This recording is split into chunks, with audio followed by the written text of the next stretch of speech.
Hello friends, आज का हमारा टॉपिक है HTML के अंदर। आज हम सीखने वाले हैं नेम एट्रीब्यूट इन HTML। डिटेल में समझेंगे कि नेम एट्रीब्यूट क्या होता है HTML के अंदर। सबसे पहले हम ये जान लेते हैं कि नेम एट्रीब्यूट एक्चुअली में होता क्या है। Name of the form control submitted with the form as part of are name value pair, यानी कि जो नेम एट्रीब्यूट होता है वो फॉर्म के अंदर नेम एट्रीब्यूट की, यानी कि जब भी मेरे फॉर्म के अंदर से कोई इंफॉर्मेशन सबमिट होकर जाती है वो हमेशा नेम वैल्यू के पेयर में क्या होती है, सबमिट होकर के जाती है। मान लीजिए मैंने कोई भी फॉर्म सबमिट किया तो वहां पर जो भी इंफॉर्मेशन सबमिट होती है वो नेम वैल्यू के पेयर में ही सबमिट होती है। जो हमारी इंफॉर्मेशन सबमिट होती है वो नेम वैल्यू के पेयर में सबमिट होती है। अब ये किस प्रकार से सबमिट होती है इसको हम आपको प्रैक्टिकल करके दिखाएंगे, तब आपको अच्छे से समझ में आएगा। लेकिन सबसे पहले हमें यही समझना है कि नेम एट्रीब्यूट का क्या काम होता है। नेम एट्रीब्यूट का काम यही होता है कि जब भी हम किसी भी इंफॉर्मेशन को फॉर्म के अंदर सबमिट करते हैं तो वो जो वैल्यू सबमिट होती है, यानी जो हमारा डेटा सबमिट होता है, इंफॉर्मेशन सबमिट होती है, वो हमेशा नेम वैल्यू के पेयर में ही क्या होती है, सबमिट होती है। यानी कि कुछ भी अगर आप सर्च करते हैं तो आपको, अगर आप URL के अंदर देखते हैं तो वहां पर जो भी आप सर्च किए रहते हैं वो नेम वैल्यू के पेयर में आपको क्या होता रहता है, डिस्प्ले होता रहता है। जो कि सेंसिटिव इंफॉर्मेशन नहीं होती है वो चीजें आपको डिस्प्ले होती रहती है। जो सेंसिटिव इंफॉर्मेशन होती है वो हाइड रहती है, वो चीजें आपको कभी भी URL के अंदर नहीं डिस्प्ले होती हैं। तो इसको भी हम डिटेल में सीख रहे होंगे। सबसे पहले इसका सिंटैक्स देखते हैं कि नेम वैल्यू एट्रीब्यूट जो होता है ये किस प्रकार से यूज होता है हमारे फॉर्म के अंदर, यानी कि इनपुट एलिमेंट के अंदर। जो नेम एट्रीब्यूट होता है इसको हमेशा हम इनपुट एलिमेंट के अंदर ही क्या करते हैं, डिक्लेयर करते हैं। डिक्लेयर करने का क्या तरीका होता है, जैसे कि हम क्या करते आए हैं,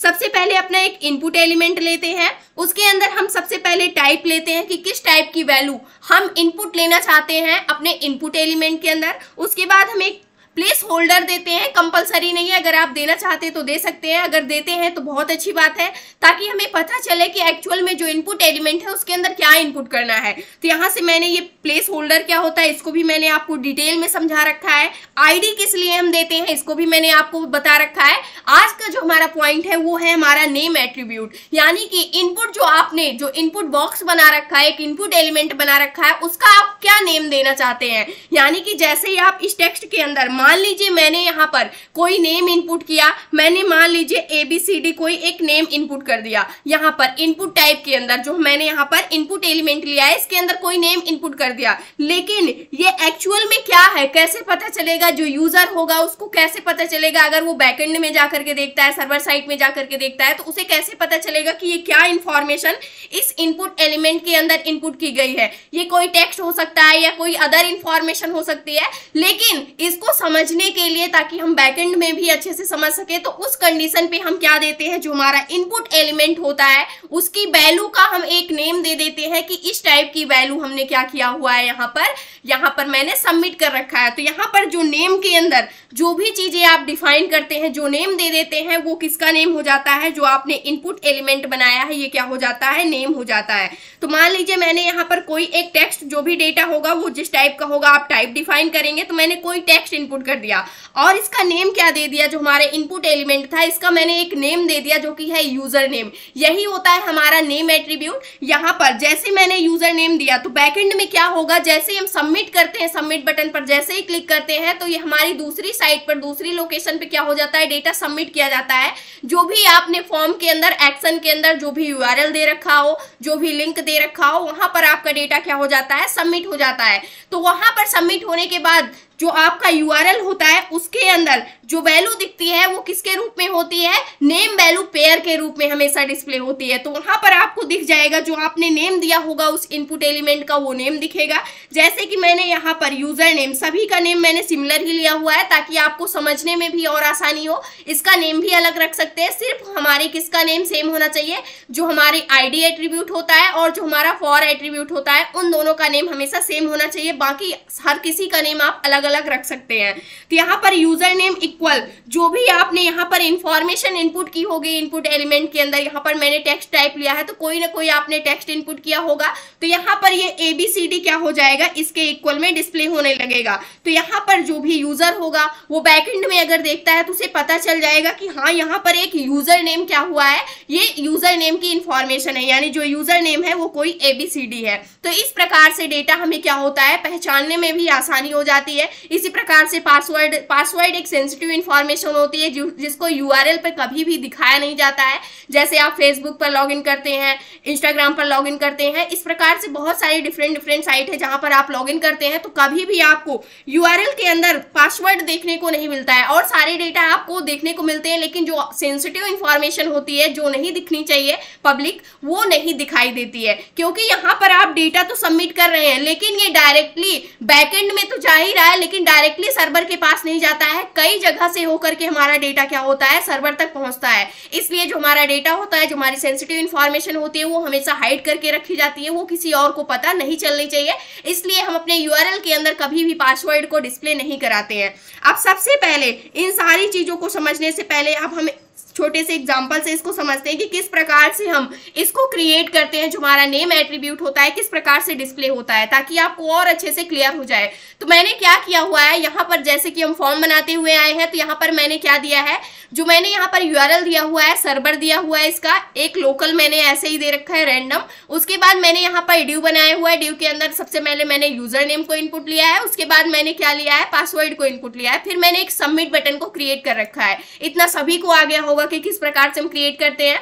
इसको रिफ्रेश करके अगर मैं दिखाऊं तो कुछ इस प्रकार से जो हमारा फॉर्म है वो डिस्प्ले हो रहा है। अब मैं चाहती हूं कि जैसे मैं यूजर नेम इनपुट करूं, पासवर्ड इनपुट करूं, सबमिट पर क्लिक करूं, तो हमारे यूआरएल के अंदर ये डेटा हमें क्या होने चाहिए, दिखने चाहिए। तो यहां से मान लीजिए मैंने यहां पर ABCD कोई एक नेम इनपुट कर दिया, उसके बाद पासवर्ड भी मैंने कोई एक डाल दिया, यहाँ से पासवर्ड भी मैंने इनपुट कर दिया। अब सबमिट किया मैंने, जैसे ही सबमिट किया यहाँ पर आप देख सकते हैं अभी हमें कुछ भी नहीं दिख रहा है, सिर्फ यहाँ पर सर्वर दिख रहा है जो मैंने अपने एक्शन एट्रीब्यूट के अंदर, यानी कि यहाँ पर एक्शन एट्रीब्यूट के अंदर पास कर रखा है। सेम वही चीजें हमें क्या हो रही है, डिस्प्ले हो रही है। बट यहाँ पर हम चाहते हैं कि जो भी इंफॉर्मेशन मैंने इनपुट की हुई है वो इंफॉर्मेशन भी हमें क्या होनी चाहिए, डिस्प्ले होनी चाहिए। जैसे मैं सबमिट पर क्लिक करूं, इसके आगे हमारे यूआरएल के अंदर वो इंफॉर्मेशन भी हमें डिस्प्ले होनी चाहिए। तो उसके लिए हम किसका यूज करते हैं, नेम एट्रीब्यूट का यूज करते हैं। तो पेयर के रूप में, यानी कि नेम वैल्यू पेयर के रूप में हमारी जो इंफॉर्मेशन होगी वो डिस्प्ले होगी।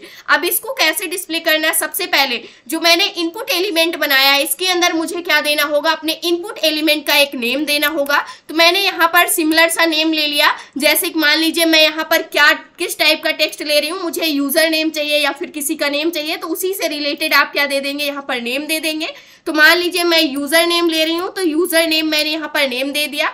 उसके बाद इसको हम सेव करते हैं। सिर्फ मैंने यहाँ पर किसके लिए दिया है, यूजर नेम के लिए दिया है। अब यहाँ पर आपको आईडी नेम भी सेम लग रहा होगा, यहाँ पर एट्रीब्यूट भी आपको सेम लग रहा होगा, बट इसका नेम आप अलग भी रख सकते हैं। लेकिन मैंने उसी से रिलेटेड रखा हुआ है कि जो डेटा हम इनपुट कराना चाहते हैं अपने इनपुट एलिमेंट के अंदर, ताकि बैकएंड में भी देखने पे हमें पता चल जाए कि क्या डेटा इनपुट लिया गया है। अब मैंने क्या किया, अपने फॉर्म को रिफ्रेश किया, यहाँ पर कोई चेंज अब आपको नजर नहीं आएगा। बट जैसे ही मैंने यहाँ पर डिटेल ABCD और यहाँ से मैंने कुछ पासवर्ड इनपुट किया, जैसे ही मैंने सबमिट पर क्लिक किया, सबमिट बटन पर, आप देखेंगे कि जो आपका यूआरएल है वो चेंज हो चुका है। यूआरएल के अंदर पहले यहाँ तक ही दिखाई दे रहा था हमें, सिर्फ सर्वर तक ही। यहाँ से अगर हम आपको दिखाएं तो सिर्फ हमें सर्वर तक ही दिखाई दे रहा था, इसके आगे का पार्ट नहीं था। लेकिन जैसे ही मैंने नेम एट्रीब्यूट को ऐड किया, वैसे ही उसके आगे की इंफॉर्मेशन हमें क्या होने लगी, डिस्प्ले होने लगी। यानी यहाँ पर अगर आप देखें तो यूजर नेम क्या है, यहाँ से इसको हम कॉपी करते हैं। सबसे पहले इसको हम यहीं पर समझाते हैं। तो यूजर नेम क्या हो गया, यहाँ से अगर हम यहाँ पर बताएं आपको, तो यहाँ पर जो यूजर नेम है, यूजर नेम क्या है हमारा, जो हमने यहाँ पर नेम एट्रीब्यूट के अंदर जो भी वैल्यू पास की थी, यानी कि ये हमारा क्या हो गया है, यूजर नेम हो गया है। यूजर नेम का मतलब है कि जो इनपुट एलिमेंट था इसका नेम मैंने क्या दे दिया है, यूजर नेम। और उस इनपुट एलिमेंट के अंदर क्या वैल्यू आ रही है वो हमारी क्या वैल्यू होगी, जो आपने जिस भी टाइप का डेटा इनपुट किया है वो वैल्यू उसके अंदर आ रही होगी। तो यहाँ पर वैल्यू मैंने ABCD इनपुट किया था, कोई नेम होता तो वो नेम आपको यहाँ पर डिस्प्ले होता, बट मैंने यहाँ पर एक रैंडम ऐसे ABCD दे रखा है, तो ये हमें क्या हो रहा है, यहाँ पर डिस्प्ले हो रहा है। जैसे कि अगर हम यहाँ पर देखें तो ये सारी इंफॉर्मेशन हमारी क्या हो रही है, जो मैं यहाँ फॉर्म में सबमिट करते टाइम इनपुट कर रही हूँ, वही सारा डेटा हमें अपने यूआरएल के ऊपर क्या हो रहा है, डिस्प्ले हो रहा है। अगर मैं यहाँ पर क्या कर दूं, यहाँ से हम थोड़ा सा चेंज करते हैं। यहाँ पर मैंने क्या कर दिया, बैक कर दिया और यहाँ से मैंने इसको रिफ्रेश किया। यहाँ से मैंने एक नेम इनपुट कर दिया, मैंने यहाँ से नेम इनपुट कर दिया। उसके बाद मैंने यहाँ से पासवर्ड इनपुट कर दिया और जैसे ही मैंने सबमिट किया तो आपको क्या दिख रहा है, यहाँ पर जहाँ पर ABCD दिख रहा था वहां पर जो भी आपने यूजर नेम लिया हुआ है वो नेम आपको दिख रहा है। तो यानी कि जो यूजर नेम है ये हमारे इनपुट एलिमेंट का नाम है, कि यानी कि इनपुट एलिमेंट एक्चुअली में क्या डेटा इनपुट ले रहा है। तो यहाँ पर देखते ही पता चल जाएगा सर्वर साइड पे हमें कि यहाँ पर जो डेटा इनपुट लिया जा रहा है वो एक यूजर नेम है। यूजर नेम कौन है, यहाँ पर मीरा है, तो यहाँ पर किस नेम की आ गई है। तो ये जो डेटा है हमारा यूजर नेम इक्वल मीरा, ये एक क्या है, हमारा नेम वैल्यू पेयर के रूप में हमारा डेटा क्या हो रहा है, सबमिट हो रहा है। तो ये क्या होता है कि जब भी आप यहाँ पर इन जनरल केस में हम इसका यूज नहीं करते हैं जो हमारा नेम एट्रीब्यूट होता है, लेकिन जब भी हम अपने लिए फॉर्म को बना रहे होते हैं तो खुद को समझने के लिए हम क्या करते हैं, वहां पर हम अपने नेम एट्रीब्यूट का यूज कर रहे होते हैं ताकि हमें सर्वर साइड पर भी उसका पता चल सके कि क्या डेटा हम इनपुट कर रहे हैं और क्या डेटा हमारा क्या हो रहा है, सबमिट हो रहा है। तो यहाँ से इस प्रकार से हम पासवर्ड के लिए भी कर सकते हैं। तो पासवर्ड के लिए हम करते हैं, तो पासवर्ड के लिए हमें क्या करना होगा, इसके अंदर भी मैंने यहाँ पर इनपुट एलिमेंट के अंदर मैंने क्या दे दिया, नेम एट्रीब्यूट को ऐड कर दिया। मैंने यहाँ से क्या दे दिया, इसका नेम, कि मुझे पासवर्ड यहाँ पर क्या डिस्प्ले होना चाहिए, कि पासवर्ड डिस्प्ले होना चाहिए। मैंने टैप किया इसको और यहाँ से सेव कर दिया। अब यहाँ पर अभी तक हमारे पास पासवर्ड डिस्प्ले नहीं हो रहा था, लेकिन मैंने क्या कर दिया, यहाँ से नेम इनपुट किया, पासवर्ड इनपुट कर दिया, सबमिट किया। अब जैसे मैंने सबमिट किया तो यहाँ पर आप देख सकते हैं जो मैंने पासवर्ड इनपुट किया था DGD, इस प्रकार से कुछ मैंने पासवर्ड दिया था, ये पासवर्ड भी हमारे पास क्या होने लगा, डिस्प्ले होने लगा। यहाँ पर पासवर्ड इक्वल ये वैल्यू पेयर हमारे पास आ चुका है और जो मैंने फर्स्ट वाला यूजर नेम के लिए दिया था ये वैल्यू पेयर आ चुका है। तो इस प्रकार से जितनी भी इंफॉर्मेशन होती है वो सारी नेम एट्रीब्यूट की हेल्प से हमारे URL के ऊपर क्या होने लगती है, डिस्प्ले होने लगती है। लेकिन जो यहाँ पर पासवर्ड है ये क्या होती है, सेंसिटिव इंफॉर्मेशन होती है जो कि हमारे URL के ऊपर डिस्प्ले नहीं होनी चाहिए। इसको हम जावास्क्रिप्ट को सीखते टाइम जब हम HTTP प्रोटोकॉल को सीख रहे होंगे, अभी तो यहाँ पर हम किसका यूज कर रहे हैं, यहाँ पर मैं यहाँ पर डेटा को क्या कर रही हूँ, इनपुट ले रही हूँ इसलिए। लेकिन इसको बाद में हम क्या कर रहे होंगे, इस डेटा को किस प्रकार से हमें हाइड करके रखना है, जो हमारी सेंसिटिव इंफॉर्मेशन होती है, इसको जब हम जावास्क्रिप्ट को सीख रहे होंगे और जावास्क्रिप्ट को सीख रहे होंगे उस कंडीशन पे हम इसको क्या करेंगे, हाइड करके रखेंगे। यानी वहां पर हम सीखेंगे किस प्रकार से हम इस डेटा को हाइड कर सकते हैं जो हमारी सेंसिटिव इंफॉर्मेशन होती है। जो हमारी सेंसिटिव इंफॉर्मेशन नहीं होती है सिर्फ उसी को हम अपने URL के अंदर डिस्प्ले कर रहे होंगे। तो यहाँ से पासवर्ड हमें डिस्प्ले नहीं होना चाहिए क्योंकि ये एक अनसेफ तरीका होता है यहाँ पर, यानी कि यहाँ से आपका डेटा क्या हो सकता है, हैक हो सकता है। इस वजह से हम पासवर्ड को यहाँ पर डिस्प्ले नहीं कराएंगे। लेकिन अभी आपको इन सभी चीजों को इग्नोर करना है, सिर्फ इतना समझना है कि जब भी हम नेम एट्रीब्यूट का यूज करते हैं तो उस कंडीशन पे क्या होता है, हमारे URL के अंदर जो भी डेटा हम इनपुट कर रहे होते हैं वो एक वैल्यू पेयर के रूप में हमारे पास क्या होने लगता है, डिस्प्ले होने लगता है। तो इस प्रकार से हमने आपको यहाँ पर बताया। इस प्रकार से अगर हम डिफरेंट साइट पर जाते हैं तो वहां पर भी हमें पता चल सकता है, जैसे कि मैंने यहाँ पर इनपुट करके दिखाया। आप और सभी के लिए ऐड करके देख सकते हैं खुद से। इसका नेम अदर भी चेंज कर सकते हैं, जैसे मैंने यूजर नेम दिया था तो यहाँ पर हम दे सकते हैं कि नेम, यानी कि जैसे मैंने नेम दे दिया तो वहां पर पता चलेगा कि कोई ना कोई नेम इनपुट लिया गया है। तो जैसे मैंने यहाँ से रिफ्रेश किया और यहाँ से मैंने दे दिया नेम, उसके बाद नेम के अंदर मैंने यहाँ पर कोई नेम पास कर दिया, उसके बाद मैंने यहाँ से पासवर्ड पास कर दिया, उसके बाद सबमिट किया। सबमिट करने के बाद अब नेम इक्वल क्या आ रहा है, यहाँ पर मीरा आ रहा है एंड उसके बाद पासवर्ड इक्वल जो मैंने पासवर्ड दिया था वो पासवर्ड आ रहा है। तो इस प्रकार से डिस्प्ले हो रहा है। लेकिन अब यहाँ पर हम आपको एक चीज और अच्छी बताने वाले हैं कि जब भी हम यहाँ पर डेटा को सबमिट कर रहे हैं तो वो वहीं पर रह रहा है, यानी कि मैंने एक यहाँ पर क्या दिया था, रैंडम लिंक दे रखा है यानी कि सर्वर करके।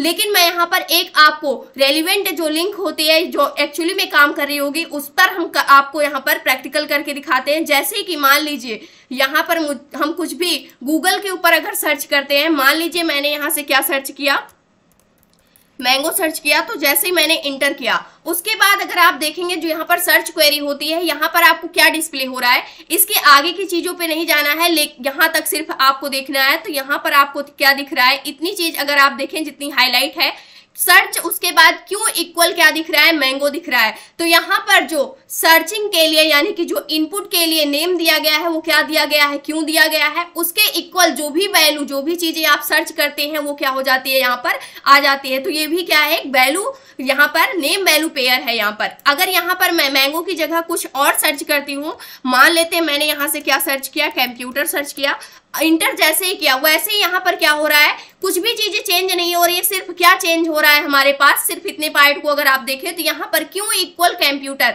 यानी जो भी वैल्यू आप सर्च कर रहे हैं वही चेंज हो रही है, जो सर्च क्वेरी है वो नहीं चेंज हो रही है। सर्च क्वेरी का क्या, यानी कि जो इनपुट का नेम दिया गया है वो गूगल के लिए क्या कर दिया गया है, डिफाइन कर दिया गया है क्यों इक्वल कंप्यूटर, यानी कि जो इनपुट लेने के लिए यानी कि इनपुट का नेम दिया गया है वो हमेशा क्यों ही रहेगा। इसको अगर आप चेंज करते हैं तो ये सपोर्ट नहीं करेगा, ये समझ ही नहीं पाएगा कि क्या करना चाहता है जो यूजर है। इसी प्रकार से हम क्या कर सकते हैं, यहाँ पर इसके बाद हम यहाँ पर सर्च कर सकते हैं, यूट्यूब के ऊपर जाकर के देख सकते हैं। इसी प्रकार से मैं यूट्यूब के ऊपर आती हूँ और यहाँ से मैंने सर्च किया, मान लेते हैं यूट्यूब के ऊपर आते हैं और यहाँ से मैंने सर्च कर लिया माइक्रोसॉफ्ट।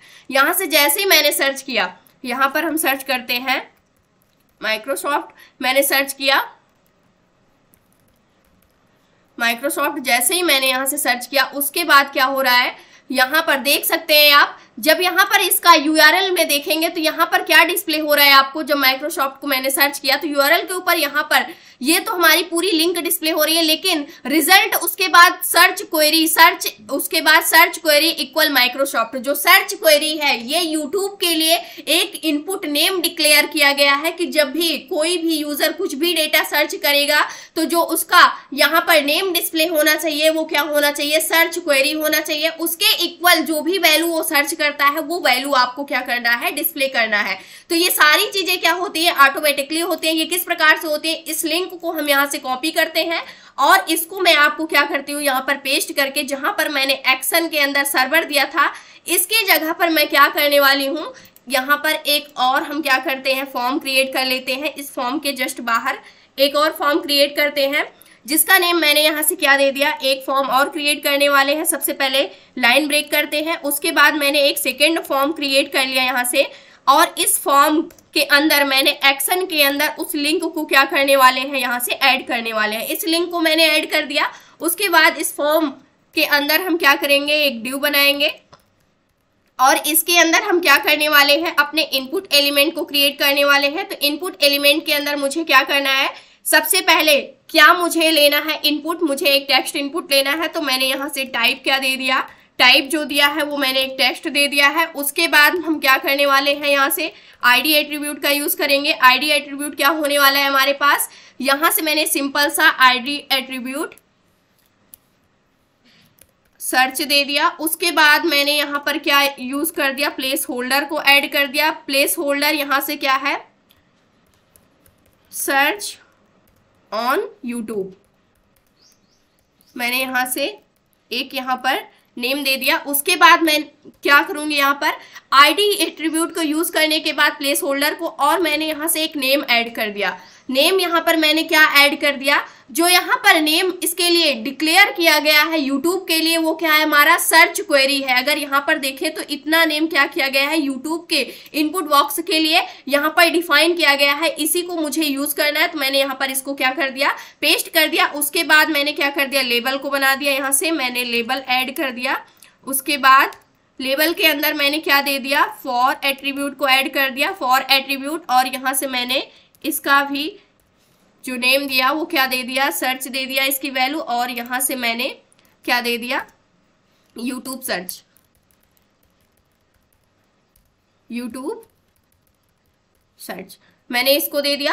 अब इसके बाद इसको हम क्या करते हैं, सेव करते हैं। लेकिन ये जो डेटा होता है ये ऑटोमेटिकली क्या होता है, अपने आप जनरेट होता है। जहां से रिजल्ट होता है यहाँ क्वेश्चन मार्क और सर्च क्वेरी इक्वल जो भी वैल्यू आप सर्च करते हैं ऑटोमेटिकली क्या होता है, ऑटोमेटिकली जनरेट होता है। तो उसको हम यहाँ से डिलीट करते हैं। सिर्फ मैंने क्या दिया है, लिंक दिया हुआ है यहाँ पर।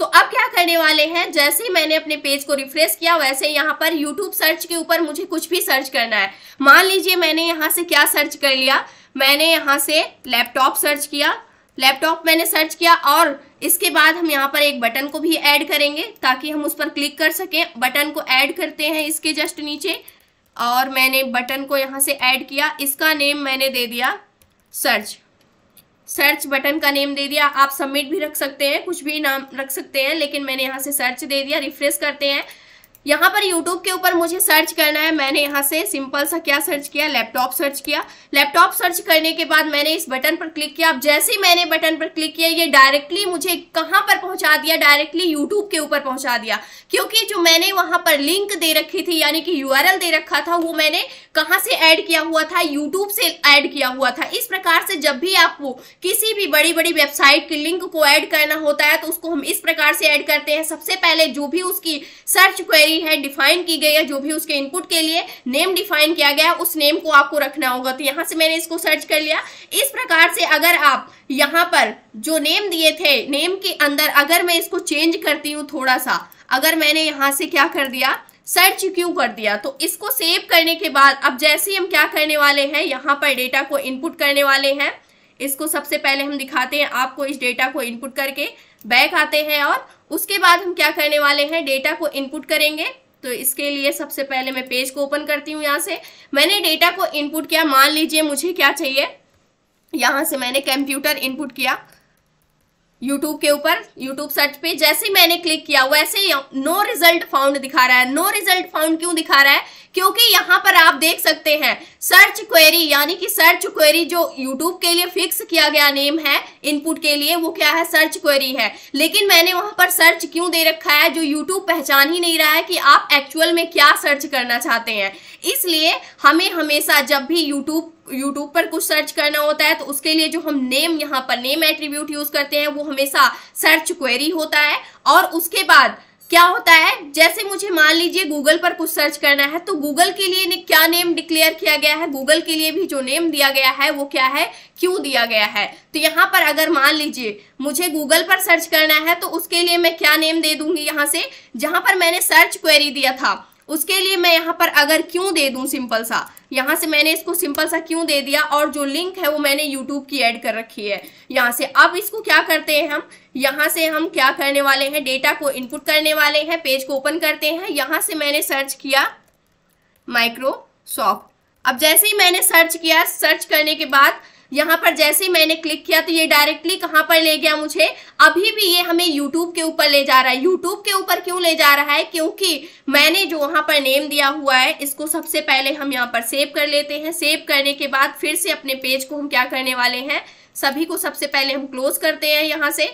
उसके बाद क्या करने वाले हैं, इस वाले पेज को ओपन करते हैं यहाँ से और इसको भी हमने क्या कर दिया, क्लोज कर दिया। और यहाँ से इस पेज को हम फिर से ओपन करते हैं। यहाँ से मैंने माइक्रोसॉफ्ट सर्च पे जैसे ही क्लिक किया फिर भी हमें ये YouTube के ऊपर ले जा रहा है, क्योंकि जो सर्च क्वेरी है वो मैंने जो लिंक दिया हुआ है वो YouTube के दिया हुआ है और ये उसी को क्या कर रहा है, रीड कर रहा है। तो यहाँ से नेम अगर हम चेंज करते हैं तो नेम चेंज करने के बाद भी ये क्या कर रहा है, उसी को सर्च कर रहा है। लेकिन यहाँ पर अगर आपको गूगल के ऊपर सर्च करना है तो यहाँ पर गूगल के लिए आपको लिंक को पेस्ट करना होगा उसके बाद डायरेक्टली। लेकिन कुछ भी अगर यहाँ पर हम चेंज अप करते हैं, यहाँ से मैंने कुछ चेंज कर दिया, इसका नेम चेंज कर दिया। मान लीजिए हम यहाँ पर सिंपल सा क्वेरी ही रखते हैं जो मैंने यहाँ पर नेम एट्रीब्यूट के अंदर दिया हुआ था, तो ये क्या नहीं करता है, पहचान नहीं पाता है। और यहाँ पर हम क्या करने वाले हैं, कंट्रोल यस करते हैं और इस पेज को हम क्या करने वाले हैं, रिफ्रेश करने वाले हैं।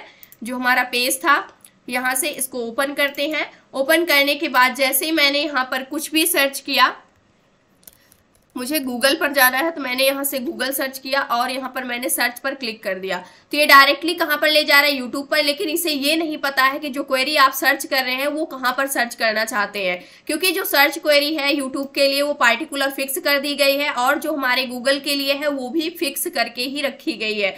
गूगल के लिए जो हमारी सर्च क्वेरी है वो क्या है, गूगल पर अगर आप कुछ भी सर्च करते हैं तो इसकी सर्च क्वेरी जो है वो क्यों है, तो यहाँ पर क्यों अगर आप देते हैं तो ये गूगल के लिए सर्च क्वेरी हो जाएगी। अगर आप क्यों नहीं देते हैं तो किसके लिए होगी, तो वो किसी अदर के लिए वो सर्च क्वेरी होगी। तो यहाँ पर गूगल और यूट्यूब के लिए पार्टिकुलर डिक्लेयर की गई है सर्च क्वेरी। तो इस प्रकार से यहाँ से आपको ये पता चला होगा कि जब भी हम यहाँ पर किसी भी लिंक को ऐड करते हैं तो वो डायरेक्टली उसी लिंक के ऊपर हमारा जो यहाँ पर फॉर्म होता है सबमिट होने के बाद उसी लिंक पर रिफर कर देता है, यानी वहीं पर डायरेक्टली क्या कर देता है, पहुंचा देता है, जिसको हम जावास्क्रिप्ट की हेल्प से और अच्छे से सीख रहे होंगे। जब हम किसी भी वेबसाइट को लिंक कर रहे होंगे, किसी पेज को लिंक कर रहे होंगे, कि जैसे हम अपने फॉर्म को सबमिट करते हैं, सबमिट होने के बाद वो इंफॉर्मेशन कहां पर सबमिट होनी चाहिए।